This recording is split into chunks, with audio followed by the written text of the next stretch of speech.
Hi students, the first thing we're going to do today is take a photo of ourselves using the iPad for our portraits. You're going to be clicking on the camera app that should appear at the bottom bar on your iPad screen.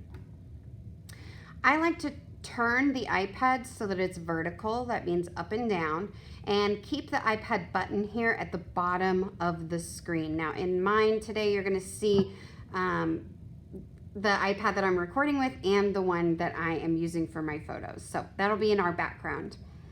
You're going to be clicking the button, the white button here, to take your photo. The first tip I have is that when you first look at yourself in the iPad, a lot of times you're holding it down here where your desk or table is at, and so it makes your eyes look closed, and we see a lot of your neck and shoulders, but we don't see the top of your head very clearly. So step one to taking a good photo of yourself is to raise the iPad up so that it's even with your eyes. Hold it steady. Tap the screen to focus the light. Smile and click your white button when you're ready. If your photo comes out blurred, it means that your hands were moving the iPad too much, and you might need to ask someone else in your home for help taking a nice clear photo, or try again until you can hold that iPad steady. Here's the photo I took earlier. We can edit this photo to improve the way that it looks. The first thing you're going to do is click Edit. And since we're focusing on a portrait today, we want to use the crop feature to cut out especially all this stuff that's in the background. So I clicked the crop feature, the little square, and then I'm dragging the corners so that it's focusing on just my face. Then I'm going to click Done. Now I can change a few other things. One of the tools I like on the right-hand side is the magic wand. So if I click the wand, it brightens the photo a little bit, since the classroom can be dark sometimes. But you can also drag this over so that you can adjust the lighting to more clearly see your features.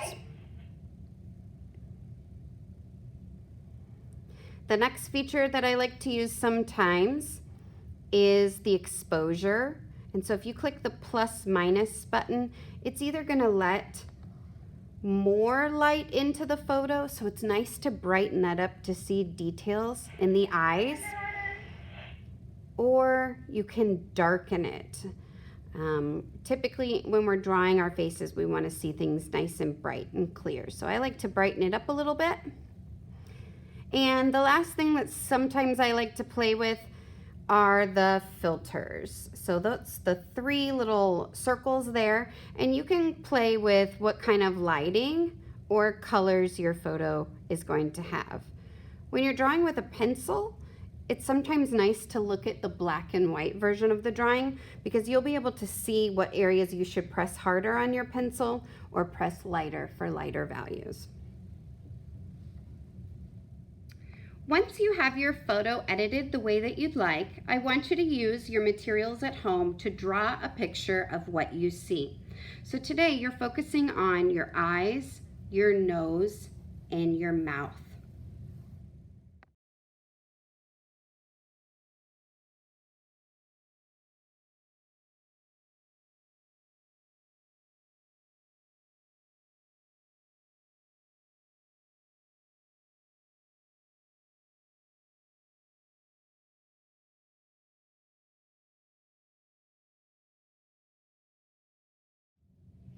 All right, once you have your portrait complete, don't worry about any mistakes that you made. As you can see, Mrs. Harris's portrait does not look exactly like her photo. The point of today is to make sure that you are practicing drawing some eyes, nose, and mouth on your face. The fun part of today's project is when we actually now begin to animate it. So what we're going to do on your student iPads is go over to where your PhotoSpeak app is going to be, and it almost looks like a little eyeball. It's going to look different on my iPad.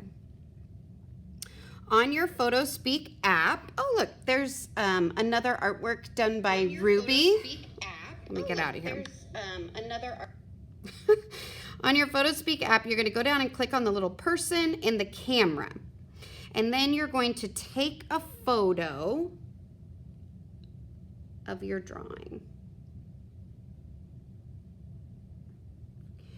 You're going to select use photo. So I think mine is a little off, but that's okay. You want to try to get your whole face into that screen, but we'll go ahead and try to use it.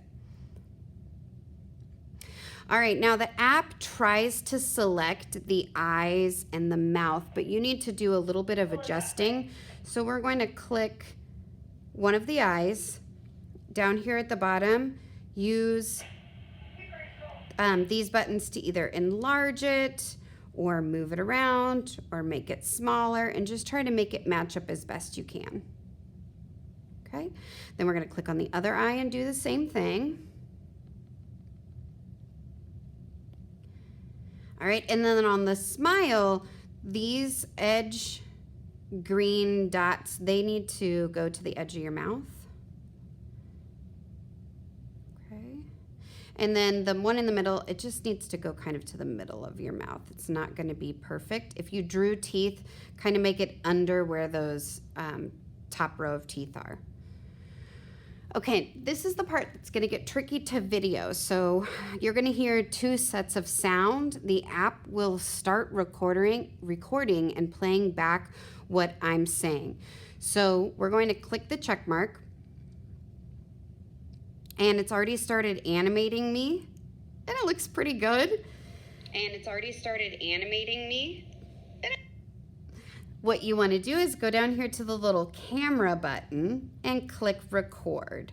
And you can say anything you'd like your portrait to say. This is Mrs. Harris's animated portrait. I am really proud that for the first time I drew in a cartoon style. That's not what I typically do. Usually I try to fuss over all of my mistakes and draw things exactly the way that I see them. So today I'm proud that I worked quickly and I didn't worry about perfection. Then you're going to click the stop. You're going to input a title. So I can title this with my name. You can title it however you want. You may have several. Record. And you can say anything you'd like your portrait to say. This is Mrs. Harris's animated portrait. I am really proud that for the first time I drew in a cartoon style. That's not what I typically do. Usually I try to fuss over all of my mistakes and draw things exactly the way that I see them. So today I'm proud that I worked quickly and I didn't worry about perfection. All right, so from here, if you want to share that or save it to your iPad, you're going to click this little share button at the bottom. It's going to try to keep recording me right now. But if we click that, there we go. And we get to the share screen. In the classroom, you're going to share it to Mrs. Harris's iPad, which will show up as iPad 4. And for you all at home, it's going to save it to your camera roll.